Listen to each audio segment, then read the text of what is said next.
راحت عليك يا ابو نجيب. شوف لي على هالاكله المكشكشه غير شكل.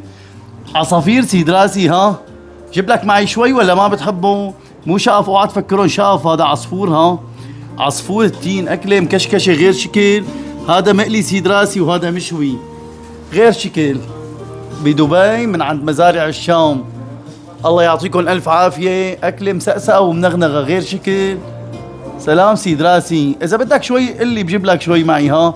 بس مثل ما قلت لك ها، مو شقف هدول، عصافير.